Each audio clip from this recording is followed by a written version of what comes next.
अब इस सवाल को पहले हम डिस्कस करेंगे और फिर आप इस टाइप के अगले सवाल को ट्राई करेंगे। अगर आप पहले भी ट्राई करना चाहते हैं बिल्कुल करिए।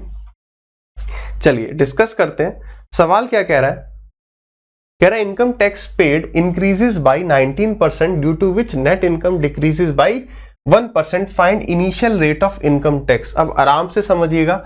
सबसे पहले हम इस सवाल के कंसेप्ट को समझते हैं, ठीक है। बताने को तो मैं आपको सीधे तुरंत बता सकता हूं, देखो इसकी ट्रिक ये है, लेकिन एग्जामिनर जब भी लैंग्वेज को बदलेगा, कुछ भी चेंज करता है, तो हम उसे कैसे पकड़ेंगे? जब हमें बेसिक आता होगा। कंसेप्ट क्या है कि यार इनकम माइनस टैक्स बराबर होता है नेट इनकम के। ये तो हमने डिस्कस कर लिया। अब एग्जाम्पल के साथ पकड़ते हैं। मान लीजिए मेरी इनकम है 100 रुपीज। इनकम कितनी है? 100 रुपीज। और जो टैक्स का रेट है, ठीक है, टैक्स का जो रेट है लेट अस सपोज वो 20% है, तो मैं कितना टैक्स दूंगा?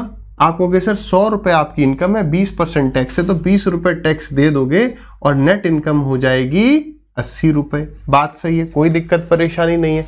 पीछे जितने भी छात्र बैठे हैं वहां तक आवाज पहुंच रही है ना अच्छी तरीके से? ठीक है। 30%, अरे मजाक कर रहा हूं, ऑनलाइन ऑफलाइन क्लास नहीं चल रही है, ठीक है। बस आपके चेहरे पे मंद मंद मुस्कान लाने के लिए कभी कभी बीच में मैं बोल देता हूं, ठीक है। चलिए, तो अब क्या हुआ? अब ध्यान दीजिएगा। अब जो है टैक्स का रेट 20% से 30% हो गया, तो हमारी जो रेट है या जो टैक्स है वो 20 से बढ़कर 30 हो गया, और हमारी जो नेट इनकम है वो कितनी होगी? 70 हो गई। अब मैं अगर आपसे पूछूं, बताओ टैक्स में कितना परसेंटेज का इंक्रीज हो गया? टैक्स के रेट की बात नहीं कर रहा हूं कि टैक्स का रेट 20% से 30% हो गया, 10% इंक्रीज। मैं कह रहा हूं कि जो मैं टैक्स दे रहा था वो कितना परसेंट बढ़ गया है? आप कहोगे सर 10 बढ़ गया 20 पर, यानी टैक्स बढ़ गया है 50%। टैक्स बढ़ गया है 50%।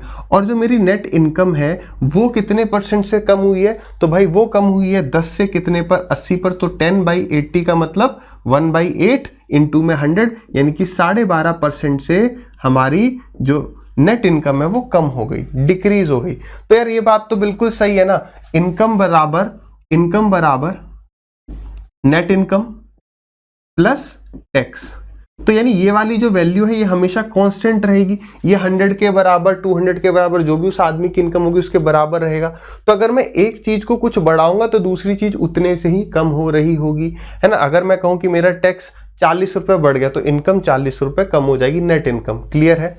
अब इसका मतलब हम ये कह सकते हैं, मैं यहां पर ये कह सकता हूं कि टैक्स इंक्रीज्ड बराबर नेट इनकम डिक्रीज्ड। कोई दिक्कत? मतलब कि ये जो 10 बड़े हैं टैक्स में बराबर 10 कम हो गए इनकम में। तो इसका मतलब 50%, इसका मतलब 50% ही तो हमारा टैक्स बढ़ा है, तो 50% ऑफ टैक्स बराबर हो जाएगा 12.5% ऑफ नेट इनकम। अब यहां पर चाहे तो आप परसेंटेज से परसेंटेज काट दो, ठीक है। और 12.5 से देखो, 12.5 से 50 जा रहा है कितनी बार? 4 बार।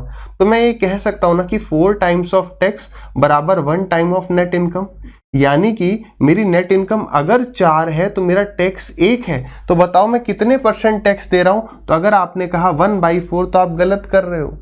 1 टैक्स दे रहे हैं कितने में से? 4 तो नेट इनकम है, तो 4 + 5 मेरी टोटल इनकम रही होगी, ग्रॉस इनकम भी कहते हैं। तो डिवाइडेड बाई 4 + 1 इंटू में 100। या आप इसे ऐसे भी कह सकते हो कि यार शॉर्टकट में अगर हम इसे करना चाहें, जो ट्रिक इसकी निकल के आती है, कहां से निकल के आई? यहीं से निकल के आई। क्या? देखिए, क्या परसेंटेज को मत देखो, परसेंटेज को मत देखो, सीधे कहो कि यार 12.5 जो है, 12.5 हमारा टैक्स है, नेट इनकम हमारी 50 है, तो टोटल इनकम कितनी रही होगी? सो 12.5 डिवाइडेड बाई इन दोनों परसेंटेज को ऐड कर दो, तो 50 + 12.5 यानी 62.5 इंटू में 100। तो आप देखोगे यही आ जाएगा, 1/5 ही आ जाएगा। और 1/5 का मतलब हो गया 20%। 1/5 का मतलब हो गया 20% टैक्स था स्टार्टिंग में, यही था ना। अब इस सवाल पर अब आ जाओगे। अब हमने इतनी सारी बातचीत कर ली, क्योंकि ये कंसेप्ट था। क्या पता लैंग्वेज को कल को वो किस तरीके से घुमा दे, हमें पता तो होना चाहिए कि ऐसा होता क्यों है, क्योंकि इनकम में से टैक्स माइनस करने पर नेट इनकम आती है। अब कह रहा है इनकम टैक्स पेड, ये इनकम टैक्स वही है, रेट की बात नहीं कर रहा है, कह रहा है इनकम टैक्स जो पेड है वो 19% से बढ़ जाता है, जिस वजह से नेट इनकम 1% कम हो जाती है।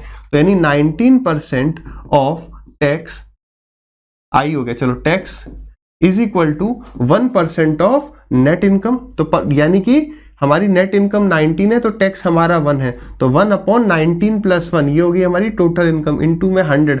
सो द आंसर इज, बोलो ना, 5%। एग्जाम में सीधे करते 1/1 + 19, रीजन लॉजिक आपको पता होना चाहिए, इनटू में 100। डन है। सो कितना आ गया 5%। ठीक है, अगर आ गया तो विद इन 10 सेकेंड मेरे हिसाब से आप इस सवाल को भी कर पाएंगे।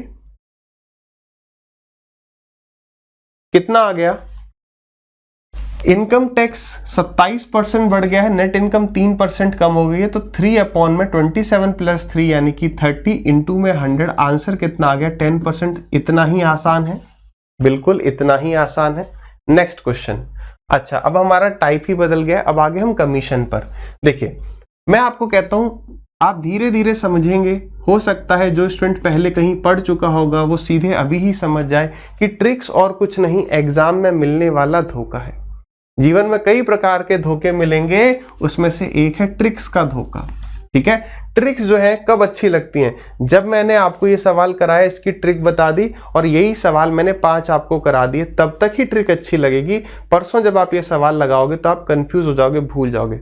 मैं ये नहीं कह रहा हूं कि ट्रिक्स रटेंगे ही नहीं, हम कुछ रटेंगे, पूरे अर्थमेटिक में हो सकता है 3 या 4 या 5, लिमिटेड। ऐसा नहीं है हम हर एक टॉपिक में ही 5-5 ट्रिक्स रट रहे हैं। देख रहे हो, ट्रिक्स बोलने में ही जीभ लड़खड़ा रही है, तो अप्लाई करने में क्या होगा, तो वो चीज आप देखेंगे टाइम के साथ। आप ट्रिक कहीं से रटना चाहते हो रट लो, बट मेरा एक्सपीरियंस ये है, बाकी स्टूडेंट्स को पढ़ा के जो एक्सपीरियंस मिला है वो भी ये है कि ट्रिक्स एग्जाम में हम अप्लाई नहीं कर पाएंगे। सवाल में ट्रिक्स अप्लाई होने की प्रोबेबिलिटी बहुत कम हो जाती है। लैंग्वेज को वो बदल देगा, हम सोचेंगे यही वाली ट्रिक काम आएगी। ठीक है, आ जाइए एक बार सवाल को आराम से पढ़ो, सवाल क्या कहना चाह रहा है, एग्जामिनर की भावना क्या है सवाल बनाने के पीछे, उस भावना को समझेंगे। समझ गए सभी? सवाल कह रहा है ये salesman is given 9% commission on total sale and 1% bonus on the sale over 15,000 if the total earning is 2350, find his total sale. कितना आसान सवाल है। देखो, एक जो सेल्समैन है उसको 9% कमीशन दिया जा रहा है, ठीक है, कब तक, जब तक वो 15,000 रुपए की सेल कर रहा है। जब तक वो 15,000 की सेल कर रहा है, जैसे ही उसकी सेल 15,000 को क्रॉस कर जाती है, 15,000 से एक्स्ट्रा चली जाती है, तो उसको जो कमीशन मिलने लगता है वो 1% एक्स्ट्रा मिलने लगता है, यानी 10% मिलने लगता है। बात सही है? तो इसमें क्या ही ट्रिक वगैरह के पीछे जाना। देखो 9% इसका देखो कितना हो गया, सो 2 0 से 2 0 चले गए, ठीक है, और 15 9 जा 135, यानी 1350 रुपए, यानी 15,000 रुपए तक उसे 1350 रुपए कमीशन मिल जाएगा। बात सही है? अब टोटल कमीशन कितना मिला है 2350, यानी कि मैं ये कह रहा हूं कि 9%। अब एक इक्वेशन लिख लेते हैं ताकि जब आप कुछ दिनों बाद भूल जाओ तो इस इक्वेशन को पढ़ के ही आपको समझ में आ जाए कंसेप्ट क्या था, कि 9% of 15,000 plus 10% of x। x क्या है? x वो वैल्यू है जो उसने 15,000 से ऊपर की सेल करी, ये x वो है, और ये टोटल किसके बराबर हो जाएगा 2350 के। आपको एग्जाम में ये लिखना है नहीं लिखना है, ये कंप्लीटली आपकी चॉइस है, आपकी स्पीड के ऊपर है। तो 9% इसका आ गया 1350, आपने जैसे इसमें से 1350 माइनस कर दिए तो 1000 आ गया। मैंने आपसे पूछा बताओ 10% ऑफ क्या बराबर 1000 होता है, आपने तुरंत बोला कि 10,000, यानी x की वैल्यू कितनी आ गई, x की वैल्यू आ गई 10,000। एक ऑप्शन एग्जामिनर क्या देगा, ऑप्शन नंबर ए 10,000, लेकिन करेक्ट आंसर क्या होगा, 10,000 की सेल तो उसने 15,000 के ऊपर करी है। तो आवर आंसर विल बी 10 + 15, यानी इस सवाल का सही उत्तर हो जाएगा 25,000 रुपए। क्या ये बात सभी को क्लियर है? एकदम आराम से, कोई इसे ब्रेक करने की जरूरत नहीं है कि ये 1300 अलग देखो 1350 अलग देखो, कोई दिक्कत नहीं है, सीधे ही हो जाएगा इस प्रकार से। ठीक है, ऐसे ही इसे ट्राई करो। मैंने क्या कहा कि ट्रिक्स जो है एग्जाम में धोखा देंगी, कोई बेनिफिट नहीं है, कोई टाइम कम नहीं लगेगा इस सवाल से, इस सवाल को ट्रिक से करने में। चलिए, क्योंकि दो टाइप के सवाल कमीशन पर ही बनते हैं जो ट्रिक से होते ही नहीं है, मतलब उस लॉजिक से हम पकड़ ही नहीं पाएंगे, इसलिए हम उस तरफ नहीं जाएंगे, चीजों को एकदम सिंपल रखेंगे।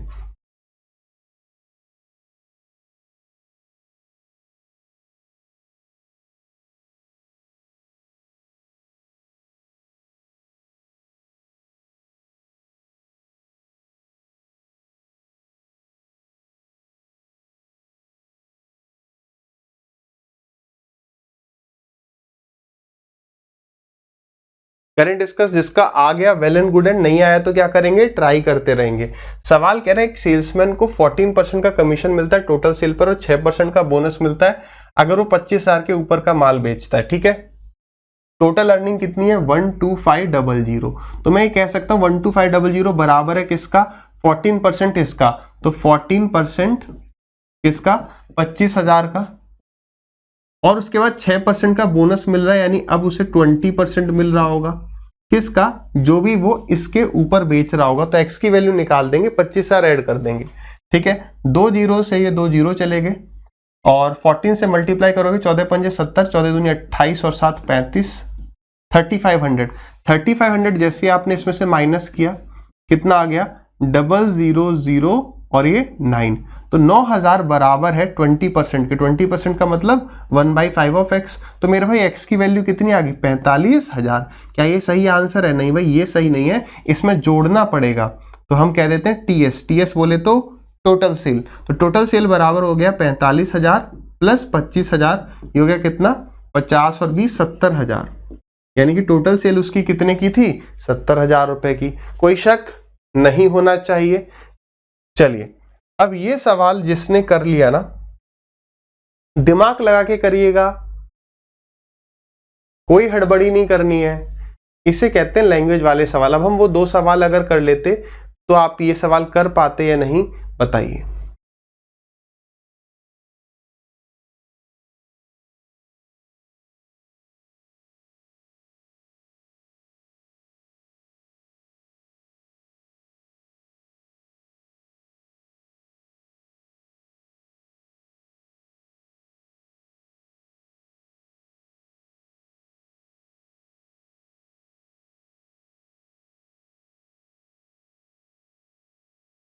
करें डिस्कस। डेफिनेटली ये सवाल अगर आप 1-1.25 मिनट में भी करते हैं कोई दिक्कत समस्या नहीं है। ठीक है, अभी डिस्कस करते हैं, बाकी जो है आप वीडियो को पॉज करके डेफिनेटली ट्राई करिए। ठीक है, सवाल को समझते हैं। इसका गलत अप्रोच आपने क्या लगाया होगा वो भी मैं बता देता हूं। देखो, सवाल कह रहा है salesman is given a target of 20,000 रुपए या 20,000 रुपए की सेल का उसको टारगेट दे दिया। He is given 20% commission on total sale, and if he is not able to meet the target, 10% of the difference between target and his selling is deducted from his commission. If he gets 3400 रुपए, find total sale. अब सबसे पहले समझते हैं कि आपने क्या किया है। आपने क्या किया होगा, इसका पहले 20% निकाल लिया होगा। तो इसका 20% कितना आ गया 4,000 रुपए। ठीक है, तो 4,000 रुपए उसे मिलते अगर वो 20,000 रुपए की सेल करता, लेकिन उसे मिले कितने 3400, तो 600 रुपए कम मिले, यानी कि 600 जो है, आपने ये देखा 600 जो है किसका 10% है, तो 600 जो है 10% आया 6,000 का, तो यानी कि उसने सेल कर दी 20,000 माइनस 6,000, तो आपने आंसर बताया है 14,000। क्या मैं सही बता रहा हूं? है ना, यही किया होगा। लेकिन इसमें गलती समझिए, इसमें मेरे भाई गलती यह है कि आपने मान लिया कि उसने 20,000 की सेल करी है। ठीक है, करेक्ट इक्वेशन को समझते हैं। करेक्ट इक्वेशन समझिए क्या होगी। मान लेते हैं कि उसने x रुपए की सेल करी, आपने 20,000 माना, वो गलती करी। मान लेते हैं उसने x रुपए की सेल करी, इसका 20% उसे कमीशन मिल गया। ठीक है, अब क्योंकि ये जो x की वैल्यू है, देखो अगर वो 20,000 से ऊपर की सेल करता तो उसका अगर 20,000 का ही आप 20% देखोगे तो वही 4,000 हो जाता है। इसका मतलब उसने 20,000 से ऊपर की तो सेल करी नहीं है। सवाल सही है। ठीक है, तो अगर मान लेते हैं उसने x रुपए की सेल करी जो कि 20,000 से कुछ कम है, हमें नहीं पता कितना कम है, तो x रुपए पे उसे 20,000 मिल जाते। अब क्योंकि वो 20,000 से कम रुपए की सेल कर पा रहा है तो क्या होगा, क्योंकि अब उसने टारगेट नहीं मीट किया है, तो अब 10% उसका ले लिया जाएगा। 10% किसका? Difference between target and in selling, मतलब 10% ऑफ टारगेट कितना था 20,000 रुपए और सेल कितने का किया 20,000 से कम, तो 10% ऑफ 20,000 माइनस एक्स, ये माइनस कर लिया, ये उससे ले लिया जाएगा और फाइनली उसको फिर कितने रुपए मिलेंगे 3400। क्लियर है? अब देखिए कितना आ रहा है, आप इसे 20/100 रखना चाहते हो रख सकते हो, ठीक है। तो इसे अंदर मल्टीप्लाई कर दो, ये कितना आ जाएगा 20 एक जीरो से एक जीरो गया, ये आ गया आपका 2000 रुपए उधर जाके, ये नेगेटिव का है। देखो मैं ये कहना चाह रहा हूं, ये आ गया 20/100x माइनस 2000 माइनस इंटू में माइनस, तो प्लस का, बस माइनस का यार ध्यान रखा करिए हमेशा। तो ये किसके बराबर आ गया 3400, ठीक है। अगर मैं इसको वहां पे ले जाऊं तो प्लस का हो जाएगा, तो कितना हो जाएगा 5400। यहां पर देखोगे 10/100 20/100, तो 30/100x हो गया, यानी 3/10x हो गया। तो इस पूरे की जगह हमने अब क्या लिख दिया 3/10x। कोई शक नहीं होना चाहिए।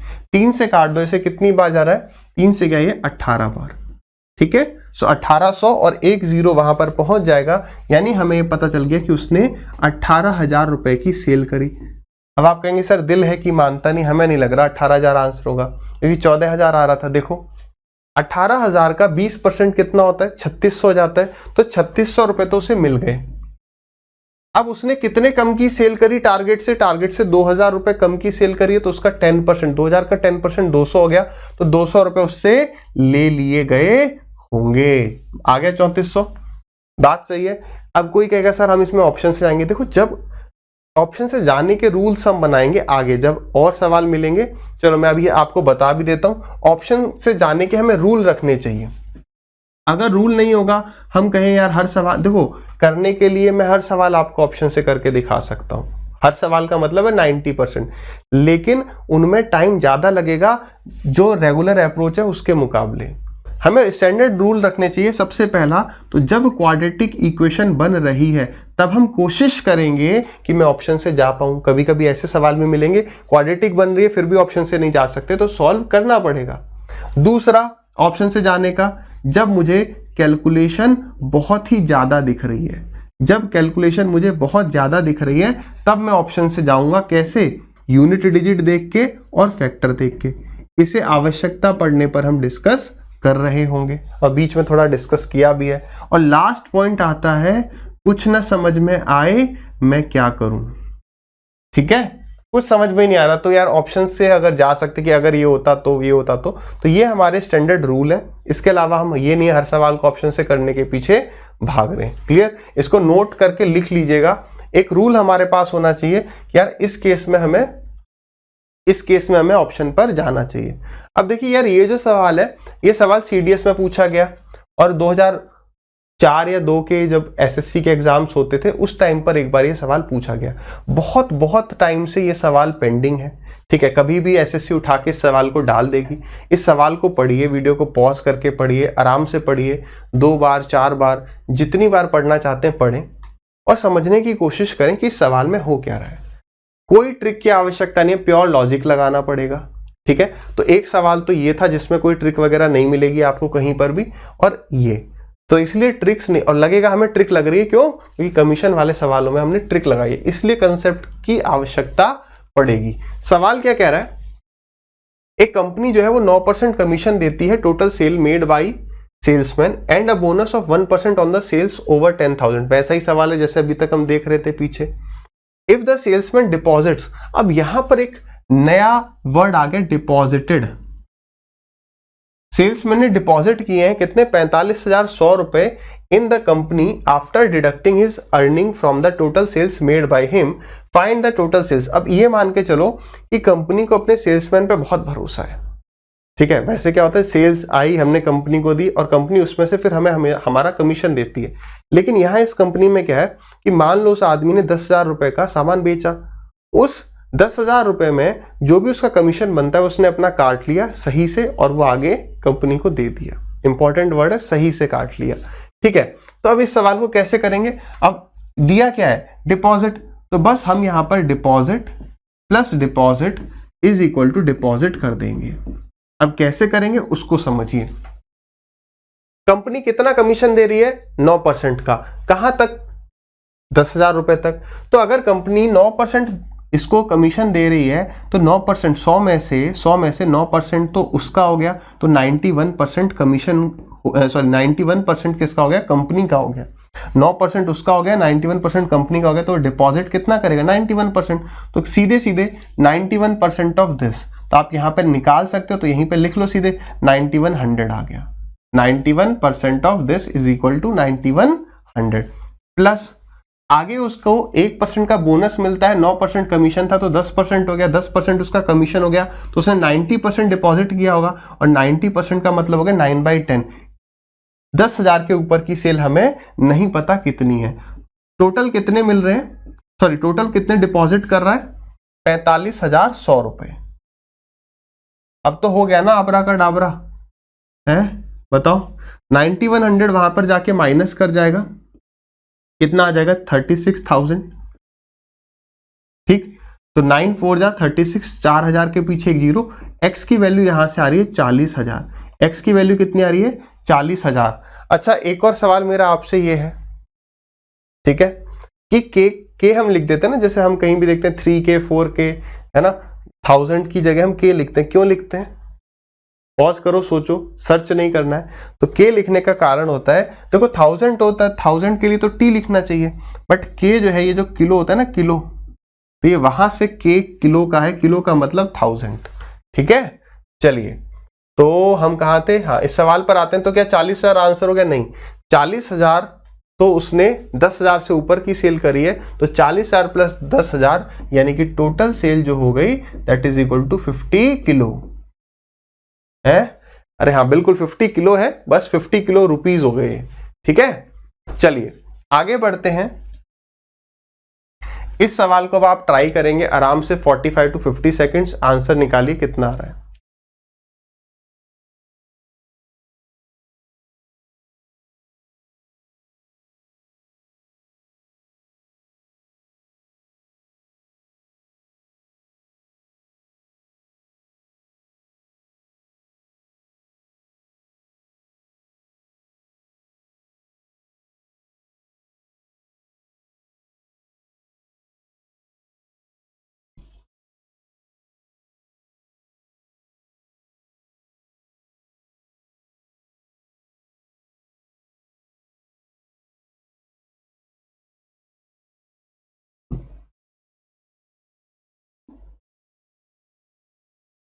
ठीक है, आ जाइए। देखिए सवाल क्या कह रहा है, a company gives 14% commission to his salesman on total sales and 6% bonus on the sales over 25,000 if the salesman deposit 57,500 after deducting his earning from the year। तो बताओ टोटल सेल कितने की है? कितना कमीशन है? 14%। तो कितना जमा करेगा? तुरंत समझ गए, 86%। किसका? 25,000 का। प्लस बाद में कमीशन कितना हो जाता है? बाद में 6% बढ़ जाता है, तो अब 20% कमीशन काट लेगा, तो कितना जमा करेगा? 80%। किसका? जो भी सेल हो रही है 25,000 के ऊपर, उसका। क्या वैल्यू के बराबर आएगा ये? 57,500। काटा पीटी मचा देंगे, तो 2 जीरो से ये 2 जीरो चले गए, 1 जीरो आ गया। 25 इंटू में 6 इज 150 एंड 25 इंटू में 8 इज 200, 215 हो गया। ठीक है, 215 वहां पे जाके माइनस कर जाएगा। ठीक है, पीछे 2 जीरो भी है, कितना आ गया? 00063। यही आ रहा है, देख लेंगे। तो ये आ गया आपका 36,000। ये कितना है आपका? 4/5x। तो 4 से पूरा जा रहा है कितनी बार? 9 बार। एंड 9 5 जा 45। तो x की वैल्यू कितनी आ गई? 45k लिख दूं, है 45,000। तो आंसर कितना हो गया? टोटल सेल हो गई क्या 45,000? नहीं, 45 plus 25 that is equal to 50 20 70, 70,000 की जो है टोटल सेल हो गई। क्लियर है? अरे हाँ ना, बताइए। देखो कई स्टूडेंट्स ऐसे हैं, जैसा कि मैं यहां से देख पा रहा हूं, ठीक है, वो सिर्फ आगे बढ़ा रहे हैं, नोट कर रहे हैं, आगे बढ़ा रहे हैं, नोट कर रहे हैं। देखो जब तक खुद ट्राई नहीं करोगे, आपको साथ ही साथ अपने पास एक रफ शीट रखनी है और एक फेयर कॉपी। रफ में ट्राई करो कि यार मेरा आंसर कितना आ रहा है। मैं आपको फिर से कह रहा हूं, इन चीजों को केवल रिवाइज नहीं करना है, रिवाइज करना है तो पेन से लिख के करना है, और जो भी प्रीवियस ईयर की किताब है सवाल को लिखना है मतलब सवाल लिखना है मतलब सॉल्यूशन, सवाल नहीं लिखना है, सॉल्व करना है, ठीक है, तभी जो है इंप्रूवमेंट होगा, अदरवाइज कुछ नहीं होगा, ठीक है। चलिए अब हमारा एक नया टाइप आता है एक्सपेंडिचर एंड सेविंग्स। तो सबसे पहले मेरी आपसे रिक्वेस्ट है, जो भी स्टूडेंट्स इसे ऐप पर देख रहे हैं, वो सबसे पहले एक फोल्डर आपको मिल रहा होगा, दैट इज कंप्लीट बेसिक है, बेसिक ऑफ कंप्लीट अर्थमेटिक के नाम से। उसमें एक ही सेशन में हमने परसेंटेज, रेशियो, मिक्सचर का मतलब एलिगेशन, इन 3 टॉपिक के बेसिक्स पर हमने बात कर रखी है। वो मेन बनाने का या पढ़ाने का वो जो मेन पर्पस था वो यही है कि उस एक टॉपिक को देखने के बाद आप पूरे अर्थमेटिक को कहीं से भी पढ़ सकें, ठीक है। ऐसा नहीं है कि परसेंटेज, रेशियो, मिक्सचर ये तीनों टॉपिक पूरे पढ़ने हैं फिर ही आप किसी और टॉपिक को पढ़ पाओगे। केवल वो जो मैंने जो एक लेक्चर बना रखा है, 1 या 2 होंगे, देख लेना, छोटा करने के लिए 2 बना दिए होंगे छोटे छोटे, तो आप उन दोनों लेक्चर को देख लोगे। उसके बाद कोई भी लेक्चर आप देख सकते हो किसी भी एक टॉपिक का, ठीक है। चलिए, तो अब यहां पर क्या यूज होगा, यहां पर यूज करेंगे हम एलिगेशन। एक बार मैं इसे बेसिक से भी बताऊंगा, और इसके जो रिमेनिंग क्वेश्चंस हैं जो रिसेंट ईयर्स में आए हैं वो हम मिक्सचर एंड एलिगेशन में कर रहे होंगे, ठीक है। जब हम डिटेल में पढ़ेंगे एलिगेशन वहां पर देखेंगे। सबसे पहले सवाल को देखिए एक बार, आप आराम से ट्राई करिए, 100 वैल्यू मान के करिए, आंसर बताइए क्या होता है, फिर हम एलिगेशन यहां पर अप्लाई करेंगे, ठीक है। देखें, कह रहा है a person spend 60% of his income if his income increases by 15% and expenditure increases by 5%, then find percentage change on his savings. तो होता क्या है, एक आदमी 60% खर्च करता है, मान लो वो 100 रुपए कमा रहा है, तो खर्च कितना कर रहा है, 60 खर्च कर रहा है, तो बचा कितना रहा है, 40 बचा रहा है। ये सेविंग्स, ये एक्सपेंडिचर और ये इनकम, क्लियर है, ठीक है। उसके बाद उसकी इनकम जो है 15% से बढ़ जाती है, तो कितनी हो जाती है, 115 हो जाती है, और उसका जो खर्चा है वो 5% से बढ़ जाता है, तो इसका 10% तो 6 दिख ही रहा है, तो 5% हो गया 3, तो उसका खर्चा हो गया अब 63, ठीक है। अब उसका जो आपको बताना है, then find percentage change on his savings. तो अब सेविंग कितनी कर रहा है वो, आप इन दोनों को माइनस कर दोगे, कितना आ रहा है, तो ये आ गया 63 और 2 85 और 40 50 52, ठीक है। तो यहां पर देखो सेविंग में कितने का इंक्रीज दिख रहा है, आप होगे 12 का इंक्रीज, परसेंटेज में इंक्रीज बताना है, तो 12 का इंक्रीज हो रहा है 40 पर, तो 100 पर कितना, ठीक है। तो ये गया 0 से 0 और 4 से गया 3 बार, तो 30% उसकी सेविंग्स बढ़ गई, उसकी बचत कितने से बढ़ गई, 30%। अब आप में से कोई ये कह सकता है सर अगर मैं इसको डबल कर दूं तो, मैं 100 ना मान के 10 मान लूं तो मेरे भाई ये समझो, अगर आप इसको 10 टाइम्स करोगे तो ये भी 10 टाइम हो जाएगा और ये भी 10 टाइम हो जाएगा, तो 0 से 0 कट जाएगा।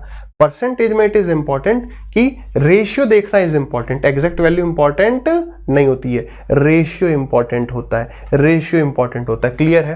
अब इसी सवाल को हम एलिगेशन से कर सकते हैं, ठीक है। मैं ओवरव्यू आपको फिर से दे देता हूं एलिगेशन का। देखो एलिगेशन कहां लगा सकते हो, जब भी किन्हीं 2 चीज को ऐड करने से कोई तीसरी चीज बन रही होती है ना। तो यहां पर अगर मैं कहूं, आप ये बात जानते हो, इनकम बराबर होता है एक्सपेंडिचर प्लस सेविंग की, तो एक्सपेंडिचर और सेविंग को मिलाने से इनकम बन रही है, यानी इन दोनों में मैं एलिगेशन लगा सकता हूं, ठीक है। तो एक्सपेंडिचर और सेविंग्स को पहले वो वाली लेक्चर देख लेना एक बार, फायदा ही मिलेगा, अदरवाइज इस टाइप को आप एलिगेशन के बाद देखना, एलिगेशन का एक लेक्चर देखने के बाद चॉइस आपकी है और क्लैरिटी मिल जाएगी, वरना एलिगेशन में भी मैं ये पूरा टाइप करवाऊंगा, उसकी चिंता नहीं करनी है, ठीक है। तो ये कराने का मेन पर्पस ये, क्योंकि कई किताबों में ये वाले सवाल परसेंटेज में भी दिए हुए हैं, ठीक है। तो एक्सपेंडिचर और सेविंग्स को मिलाने से क्या बनता है, इनकम। तो एक्सपेंडिचर पे कितना चेंज हुआ यहां लिख देंगे, सेविंग में कितना चेंज हुआ यहां लिख देंगे, इनकम में कितना चेंज हुआ यहां लिख देंगे, और यहां पर क्या आएगा, एक्सपेंडिचर और सेविंग्स का रेशियो, एक्सपेंडिचर और सेविंग्स का रेशियो। तो देखो सवाल की पहली लाइन में कह रहा है एक आदमी 60% इनकम खर्च करता है, तो 60% इनकम खर्च करता है तो बचाता कितना है, 40%, तो ये रेशियो कितना हो गया, 3:2। तो एक्सपेंडिचर और सेविंग का जो रेशियो है वो 3 और 2 है, तो हमने लिख दिया यहां पर 3 और 2, क्लियर है। आगे देखिए, अगर उसकी इनकम 15% से बढ़ गई तो इनकम बाय चेंज बता दिया 15, आगे क्या कह रहा है, और एक्सपेंडिचर 5 से बढ़ गया, एक्सपेंडिचर 5 से बढ़ गया, तो बताओ सेविंग पे कितने का चेंज हुआ। तो एलिगेशन का रूल क्या कहता है कि इन दोनों का डिफरेंस यहां आ जाएगा और इन दोनों का डिफरेंस यहां आ जाएगा, केवल बड़े में से छोटा माइनस करेंगे। तो यहां पर बड़ा कौन है, 15, 15 में से 5 गया तो कितना आ गया, 10। तो 2 रेशियो, ये क्या है रेशियो, 2 रेशियो की वैल्यू कितनी है 10, तो 3 की वैल्यू कितनी हो जाएगी 15। ये 15 क्या होगा, तो 15 इन दोनों का अंतर होगा। मैंने बताया ना, इन दोनों का अंतर यहां लिखते हैं, इन दोनों का अंतर यहां लिखते हैं, और उस अंतर का जो अनुपात आता है वो ये रहा 3 और 2। तो 2 रेशियो की वैल्यू 10, 1 की वैल्यू 5, 3 की वैल्यू 15, इससे ये वैल्यू बड़ी है। ये वाली वैल्यू हमेशा इन दोनों के बीच में रहेगी। बीच में का मतलब एग्जैक्ट मिडिल में नहीं, कहीं पर भी बीच में, मतलब इससे तो छोटी नहीं हो सकती, इससे बड़ी नहीं हो सकती। ठीक है, तो इससे वैल्यू बड़ी है तो पक्की बात है इससे बड़ा ही होगा। कितना बड़ा होगा, 15, तो 15 और 15 30 आ गया। बताओ, यही आंसर आया था। अभी ये तो समझाने में इतना टाइम लगा, एग्जाम में तो आप सीधे ऐसे करोगे। अच्छा 60% जो है वो अपनी इनकम का खर्च कर रहा है, तो 60% मतलब कि 60 40 3 2 हो गया। ठीक है, इनकम इंक्रीज हो रही है 15 से और एक्सपेंडिचर इंक्रीज हो रहा है 5 से, दोनों पॉजिटिव है, माइनस कर दिया 10, 2 की वैल्यू 10, 1 की वैल्यू 5, 3 की वैल्यू 15, 15 15 30, खत्म। डन है। चलिए अब ऐसा ही एक सवाल देख लेते हैं। मेंस में इससे बहुत सवाल पूछे जाते हैं, केवल चेंज समय के साथ ये आ रहा है कि वो आपको कैलकुलेशन करवा रहा है। ठीक है, जो ये वैल्यूज आप देख रहे हैं, ये वैल्यूज थोड़ी सी अटपटी सी दे रहा है। ठीक है, डिस्कस करें।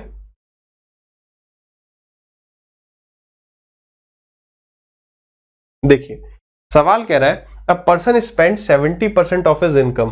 तो आप क्या करो, सीधे लिखो एक्सपेंडिचर सेविंग, इसके बीच में लगाएंगे इनकम का, हमें परसेंटेज बीच में लिखना है, परसेंटेज चेंज। तो अगर मैं 70% खर्च कर रहा हूं तो 30% बचा रहा हूं। जीरो नहीं लिखना है क्योंकि मुझे केवल और केवल क्या चाहिए, रेशियो। तो जीरो लिखूंगा तो वो कट ही जाएगा। आगे बढ़िए, if his income increases by 24%, तो इनकम पर चेंज बता दिया, बीच में आ गया पॉजिटिव क्योंकि इंक्रीज है। एंड एक्सपेंडिचर इंक्रीजेस बाई 15%, और खर्चा कितने परसेंट से बढ़ गया, 15% से। तो बताओ सेविंग में कितना चेंज है, यही पूछ रहा है। बड़े में से छोटा माइनस कर दो, तो बड़े में से छोटा माइनस करने पर कितना आ गया, 9। ठीक है, तो 3 रेशियो की वैल्यू कितनी आ गई, 9, तो 7 की वैल्यू कितनी आ जाएगी, 21 आ जाएगी। बात सही है, सही चल रहा है।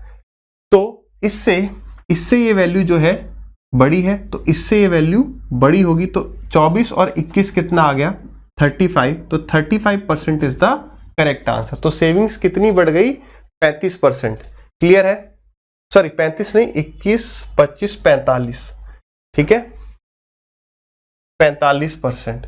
देखो ऐसे कभी कभी जब गलती हो जाती है ना, तो आप कमेंट या उसकी जरूरत नहीं है कि अरे सर आपने 35% बताया था, शायद 45%। अरे शायद क्या दिख रहा है ना 21 24, तो वो छोटे छोटे मिस्टेक्स को क्लियर कर लेना और मुझे बता भी देना, सो दैट मैं इसको एडिट कर लूं किसी भी प्रकार से। ठीक है, चाहे केवल इस सवाल को शूट करके इसे एडिट करवा के लगा दिया। आ जाइए, ऐसे ही इस सवाल को देखिए।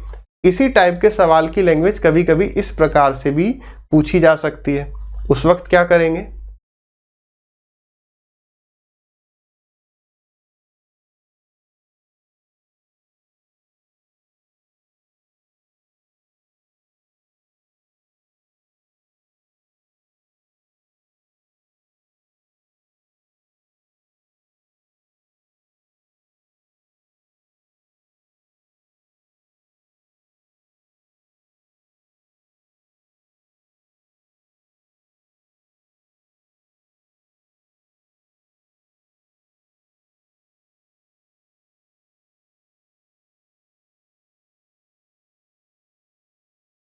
करें डिस्कस।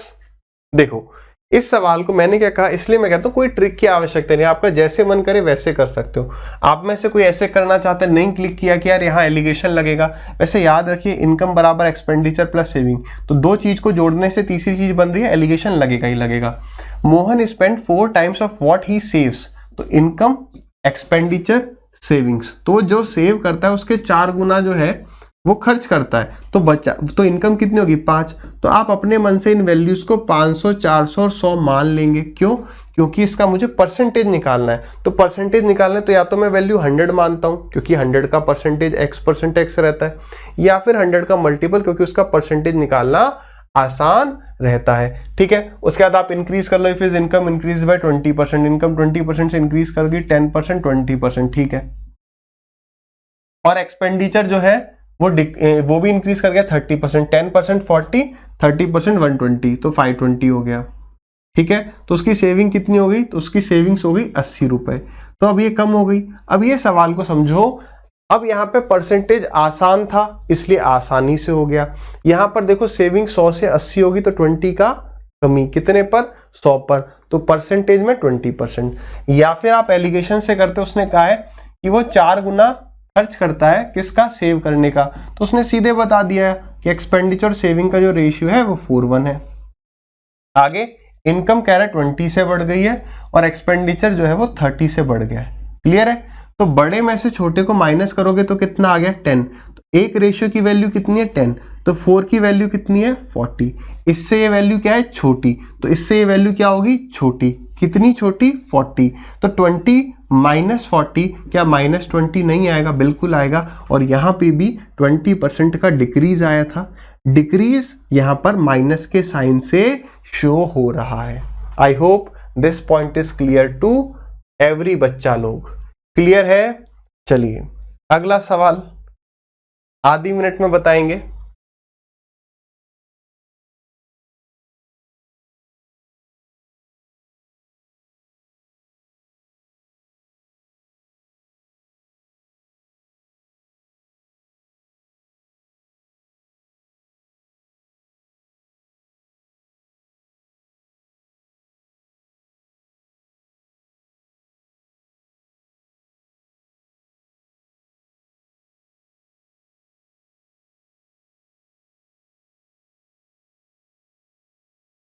करें?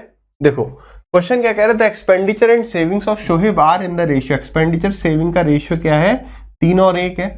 हिज इनकम इंक्रीजेस बाई 16% और खर्चा जो है वो बढ़ जाता है 20% से। बड़ा माइनस छोटा कितना आ गया? 4। 1 की वैल्यू 4 तो 3 की वैल्यू 12।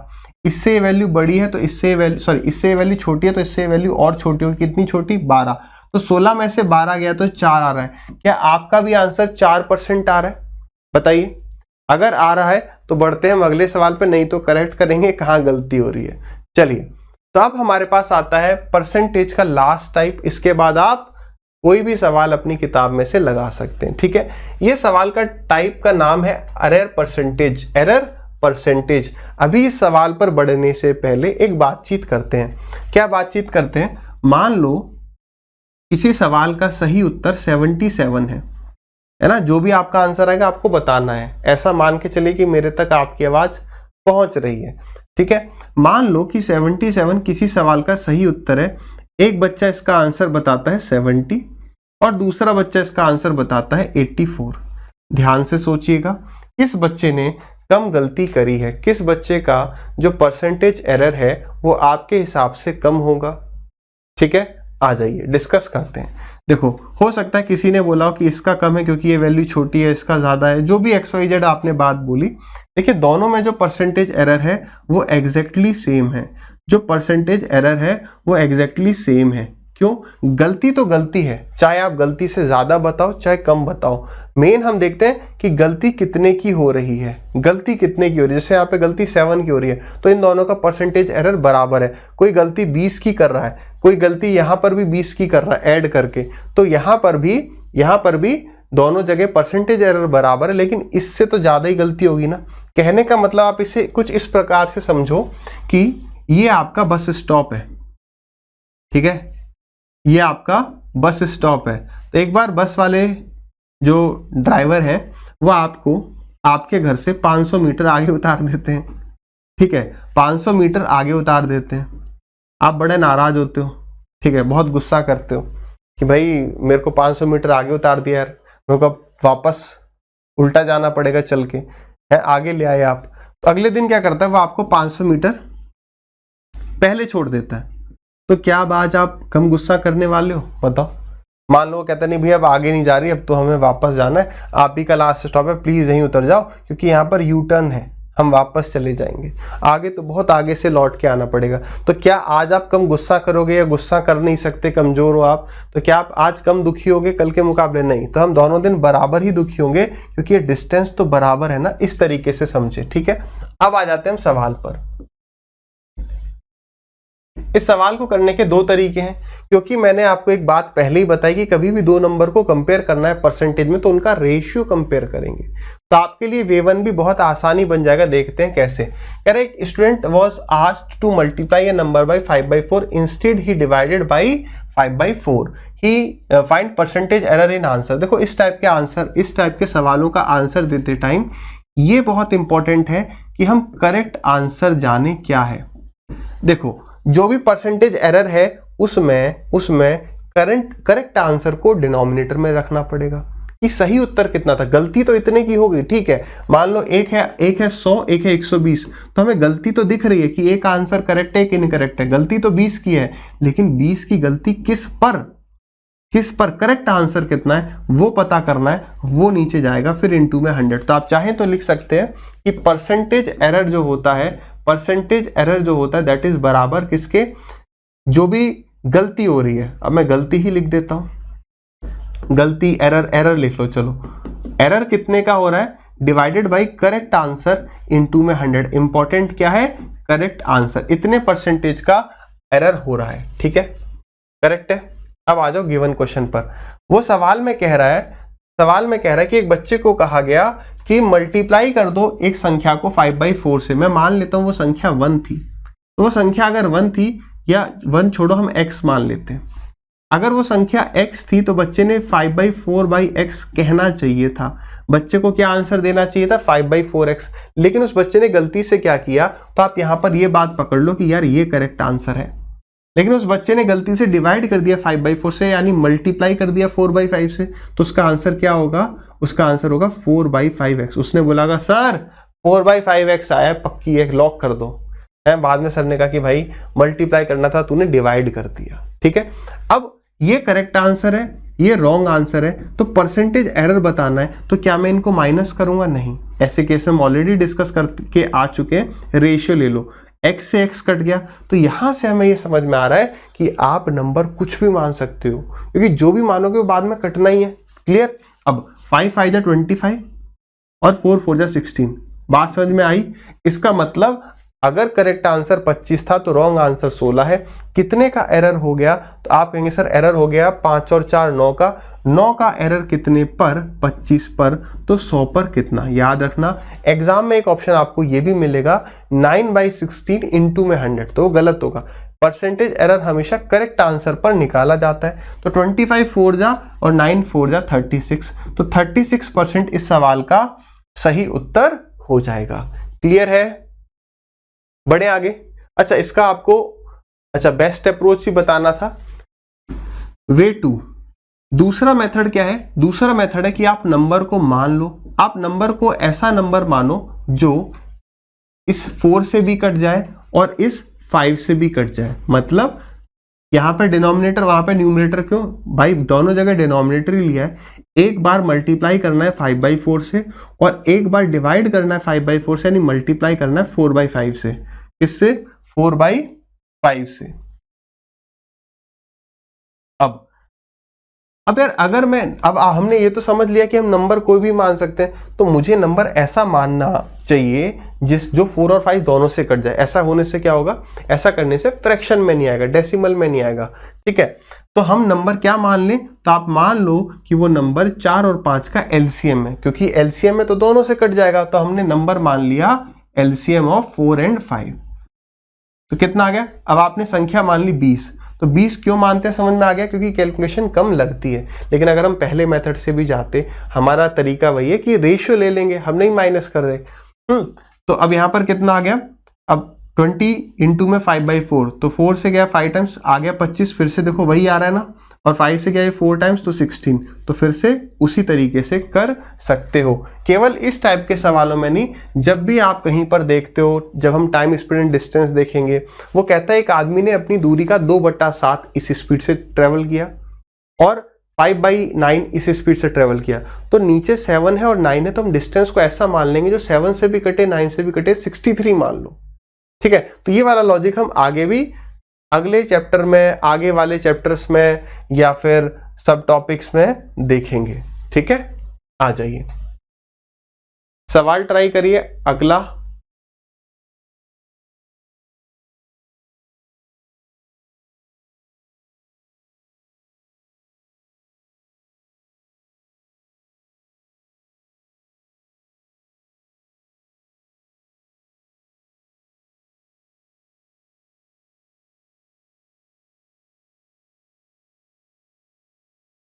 डिस्कस करें, नहीं आया तो क्या करना है, ट्राई करते रहना है। कह रहा है, a boy found the answer for the question, subtract the sum of 1/4 and 1/5 from unity and express the answer in decimals as 0.45, the percentage error in his answer was.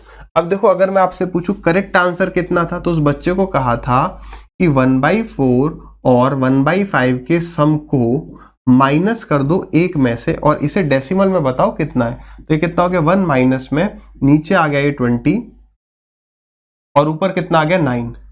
ठीक है, तो ये कितना हो गया 11/20 और 11/20 2 से काटोगे तो 5.5, तो आ जाएगा 0.55। क्लियर है, कितना आ गया करेक्ट आंसर 0.55 और बच्चे ने क्या आंसर बताया 0.45। तो परसेंटेज एरर बताना है। अब कई तरीके हैं, आपको ऐसे माइनस करना है, ऐसे माइनस कर दो, आप दोनों नंबर को सेम नंबर से मल्टीप्लाई डिवाइड कुछ भी कर सकते हो, क्योंकि आपको रेशियो लेना। तो आप ये देखो ना, सीधे गया।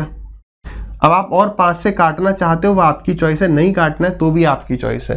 यानी करेक्ट आंसर अगर 11 होता तो इनकरेक्ट 9 होता, करेक्ट आंसर 55 होता तो इनकरेक्ट आंसर 45 होता, करेक्ट आंसर 0.55 है और इनकरेक्ट आंसर 0.45 है। हर जगह से एक ही आंसर आने वाला है। तो हमारा आंसर कितना हो गया, कितने का एरर हो रहा है, कितने का एरर हो रहा है, 2 का एरर हो रहा है। कितने पर हो रहा है, करेक्ट आंसर 11 था तो 2/11 इंटू में 100, तो 200/11 सॉल्व कर देंगे। अच्छा, ये ऐसे ही दिए हैं। ठीक है, अब इसलिए कहते हैं कि ट्रिक या रटना नहीं चाहिए। अब जो बच्चा रटेगा कि अरे भाई हमें तो सर ने बताया था कि बस डिनोमिनेटर जो भी दिखे उससे कटने वाला नंबर ले लो, तो अब 4 और 5 का एलसीएम ही ले रहे होंगे। तो ऐसे ऐसे ऐसे दिमाग नहीं लगाना है। ठीक है, सवाल को पढ़िए, वो कह क्या रहा है, दैट इज इंपॉर्टेंट। कभी भी क्या नहीं करना है, क्या मैं डे 1 से नहीं कह रहा हूं कि सवाल क्या कहना चाह रहा है, वो हम अंदाजा लगा रहे हैं, प्रेडिक्ट कर रहे हैं। ये सवाल वैसा लग रहा है तो वो वाली ट्रिक लग जाएगी, ऐसा बिल्कुल नहीं करना है। जो आंखों के सामने है वही परम सत्य है, ये मान के सवाल को सॉल्व करना होगा। ठीक है, चलिए अगला सवाल, केवल और केवल 25 सेकंड है।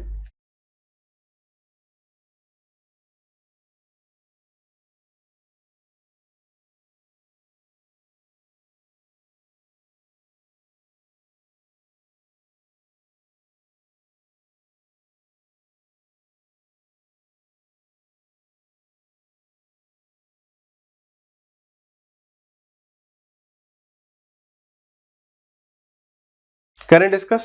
देखिए क्वेश्चन क्या कह रहा है, a line of length 1.5 metre was measured as 1.55 metre by mistake. तो ये करेक्ट है, मैं तुरंत समझ गया यार। 1.5 और 1.55 को मैं लिख सकता हूँ ना 150 और 155। आपको काटना है काटो, नहीं काटना तो सीधे दिख रहा है 5 का एरर हो गया है। कितने पर, 150 पर। गुणा कर दो किससे, 100 से। परसेंटेज एरर आ गया, 0 से गया 0, 5 से गया 3 बार, तो आंसर आ गया 10/3 परसेंटेज। और नहीं कट रहा है तो 3 1/3, यानी option number C is the correct answer. Clear है,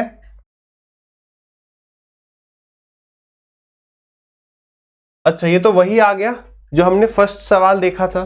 तो मैं आपको इससे यही बात समझाना चाह रहा हूं कि जो भी सवाल मैं आपको करवा रहा हूं ना, भले उसमें ऑप्शंस नहीं है तो वो भी प्रीवियस ईयर के पूछे ही गए सवाल हैं, बढ़िया सवाल ही होंगे, कुछ आसान भी होंगे, वो समझाने के लिए। उसके बाद जितने भी रिसेंट सवाल हैं वो भी आपको करवाए जा रहे हैं। ठीक है, तो ये इसका आंसर कितना था, 36% था शायद, देख लेना।